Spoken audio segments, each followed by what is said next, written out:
Hey guys, and welcome to Green Acre Homestead. I'm Angela and we are doing a mobile home renovation. Join us today as we do some drywall work with Bob from the Self-Reliant Roadshow. You got it. So we're going to do drywall, huh? Yes. It's my not so favorite thing to do in renovations. But I want to show you a few basic tips, a few little things that old timers have taught me over the years to work smarter and not harder, and just a different way of looking at it. So with showing you how to do this, let's start off real easy. Do you like to make cake? Sure. And what's the best part of making a cake? Eating it? Frosting. Oh, okay. And that's exactly what we're going to do today. We're going to show you how to do it just like putting on frosting. It's actually pretty simple, and I'm just going to show you a few tricks as we go along. And it's not very hard at all. All right, a couple things, basic tools that you need other than the drywall and the tape, it just depends on what you're doing, is a stainless steel or a drywall mud pan, and I'll show you why. A spatula or scraper. Now I get one here that's just a little bit flexible. You don't want it too stiff, and you want it a little bit wide. And then I usually just get a 10-inch knife. You can do just about everything with it. Now when you buy these brand new, they're straight. And so what I do is, and it's probably hard to see, but I go up to a corner and I put just a little bit of a bow in here. All right, the reason that I do that is I want to be able to go down through here and put just a slight crown to this. That way when the drywall mud dries, it dries more flat. And I'll show you more about that as we go along. A couple things as we're getting started here. Went ahead and put some mud into the pan. It's usually a little bit stiff when you get it from the store, and I'll show you how to make that consistency. It's not real hard. The other thing is Sam and Angela are renovating their kitchen area. So a lot of this drywall is going to be covered by upper and lower cabinets. So really all we need to do is just go ahead and mud and tape the seams to give it more of a vapor barrier protection. And then we're not going to have to really finish it all the way out like you would normal drywall. Once you get your drywall mud into the pan, you're going to just use regular water. You're not going to use anything special, but just make sure that it's room temperature. You just put a little bit in. And then like I said, once you get it mixed up, you just want it to be about the consistency of cake frosting. See how that looks like frosting? That's just about right. Let's apply a first coat on the seam, put the tape over it, then put the top coat on that.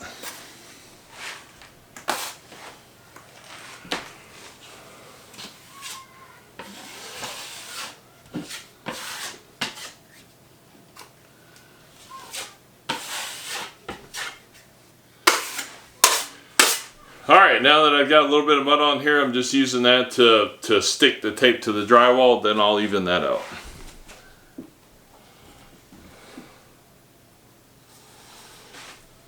Alrighty, having my belly down, just load up the trowel with just a little bit of mud on there, and then go across the mud, put plenty of mud on, and then you'll do a finish stroke at the end.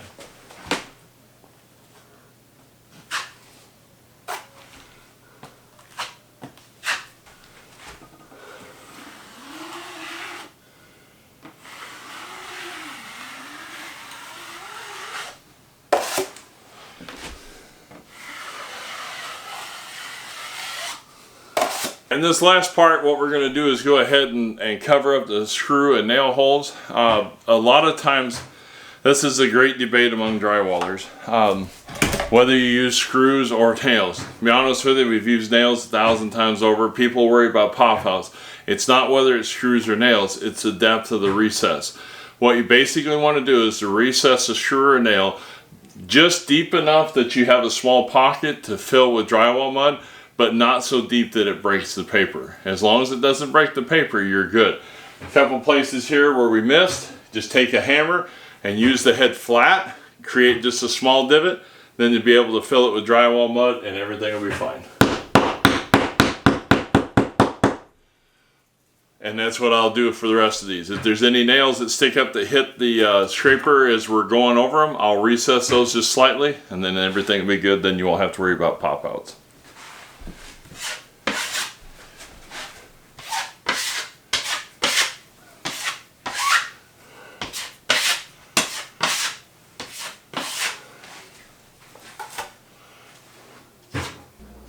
Alright, we got the first coat on. Everything's fine. Looks good. We'll let that go ahead and dry. Then we'll either hit it with the second coat or go ahead and set cabinets. We'll let Sam make that decision. So, time for cleanup.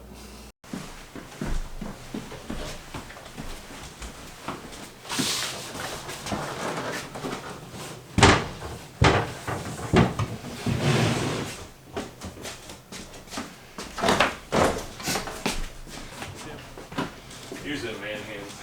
Yeah, squeeze. Use these bare claws.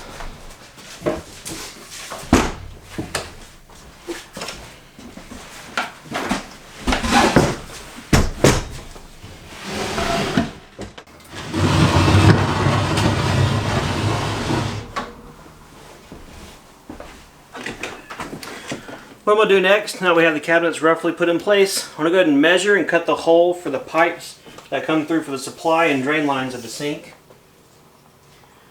We made sure to get a sink base that's 36 inches wide, and that's how wide this window is. So it makes for a pretty easy reference. So we're coming over 11 inches from the right side, coming out 4.5.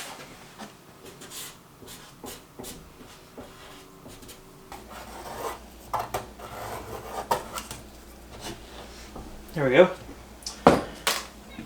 Now I get a lot of questions about what kind of tool I've been using to use all these floor cuts and staple trims and everything.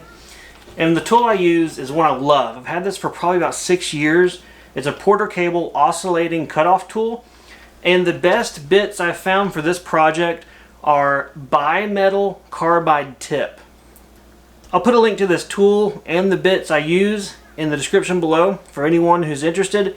Obviously, I've used this a lot in this renovation. I've had this tool for a very long time and I'm extremely pleased with it. So I would definitely recommend it.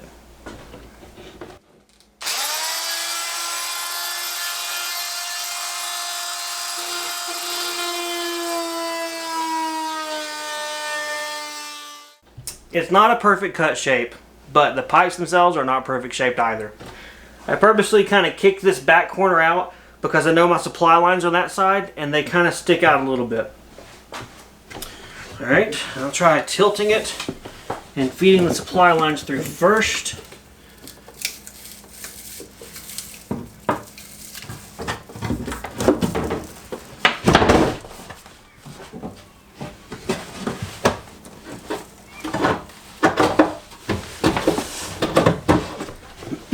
Alright, and I'm trying to walk back over on top of the drain line, and that's it. However, I need to,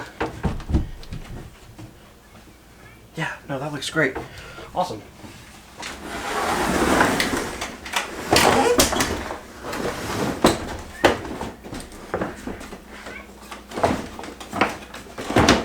This is just a rough test fit of everything.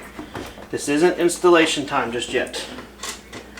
I just want this to look pretty good for Angela when she gets home from work in about any second.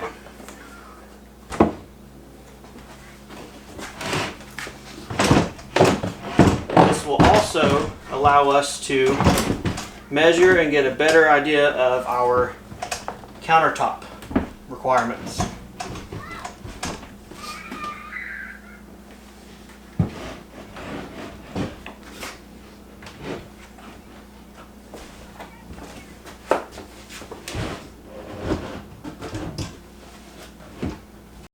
What do you think, guys? Doesn't that look awesome?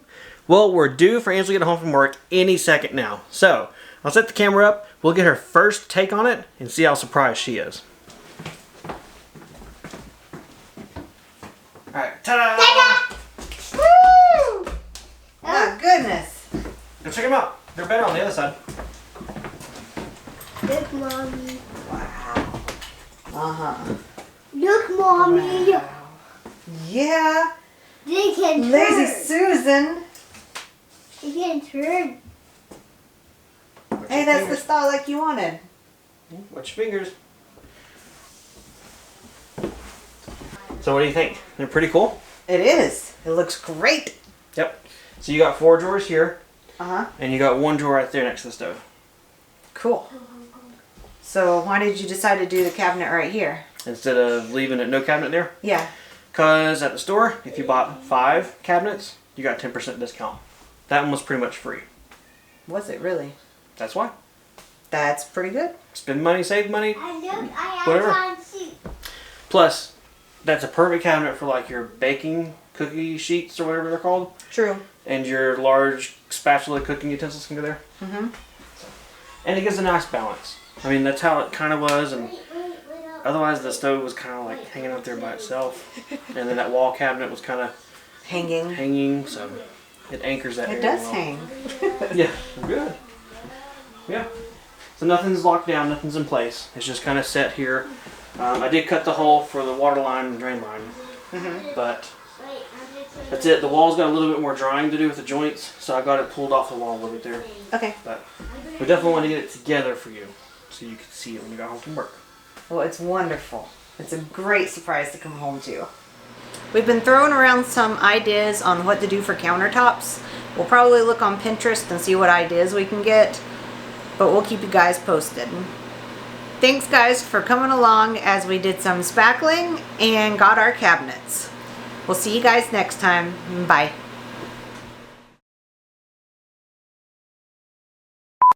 Join us today as we do some drywall work with Prepsteader Bob from the Reliant Roadshow. Self-reliant. Ah. You're ready. Hey guys, and welcome to the homestead. No. All right. All right. A couple things as we're getting started here. Shoot, let's turn this. And when you get old, you need these. Creates just a small little swelling. It's amazing how just throwing some cameras. Well, geez, I just lost what I was going to say. Yep, don't know what else. I guess. I don't know. I don't either. I am tired. I think it's it for tonight. Bye.